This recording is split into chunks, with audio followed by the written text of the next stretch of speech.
Hello, and welcome to a brief demonstration of Dynamic Designer for Solid Edge.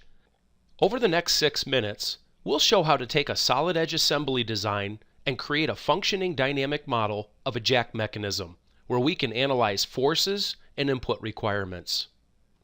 There are two main objectives for this demonstration.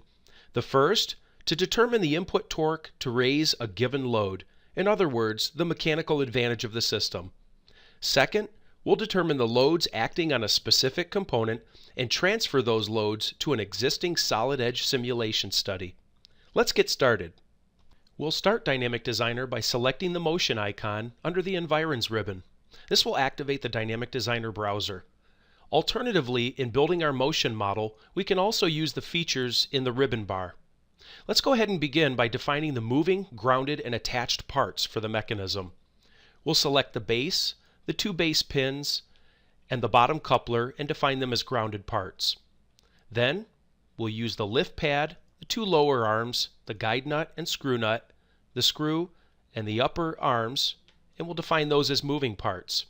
Notice the message that appeared. Also notice the icons in the graphics area. Dynamic Designer automatically assessed the solid edge assembly relationships and converted those into equivalent motion joints.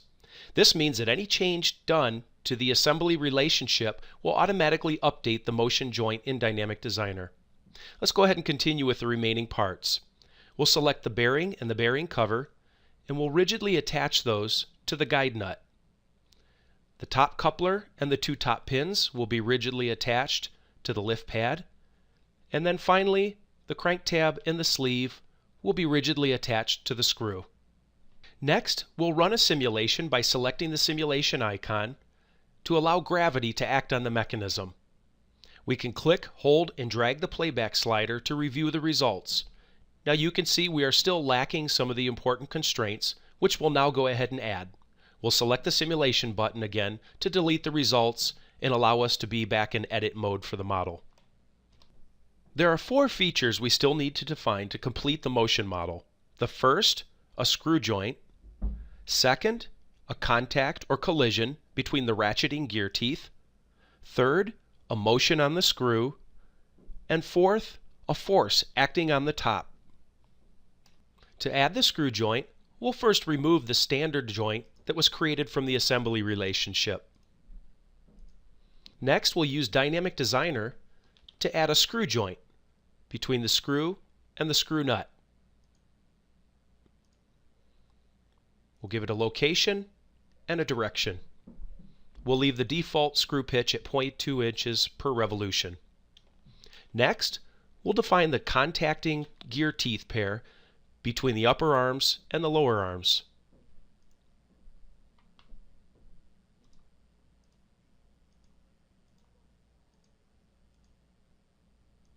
Next, the lower arms.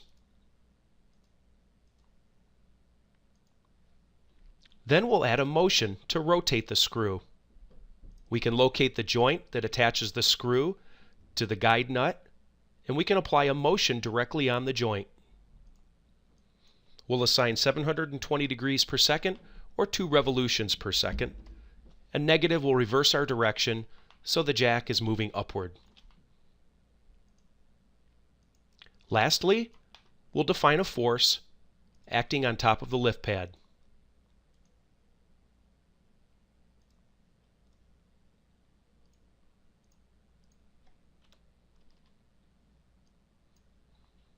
Now we're ready to run our simulation. We'll go into our simulation parameters and we'll set the duration of the simulation and the number of frames. Now we'll select the Simulate button to run the simulation.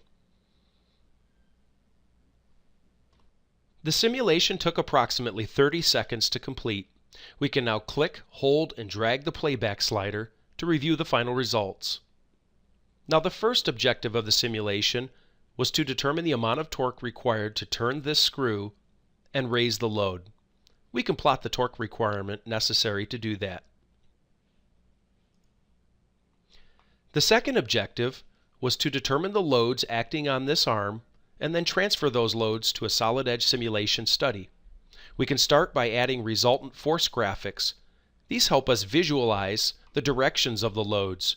We can see the red forces, which are the normal force reactions, and we can see the yellow moments.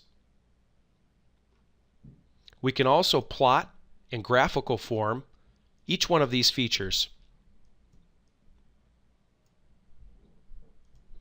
Here we can determine which load case might be the worst condition we wish to analyze in FEA.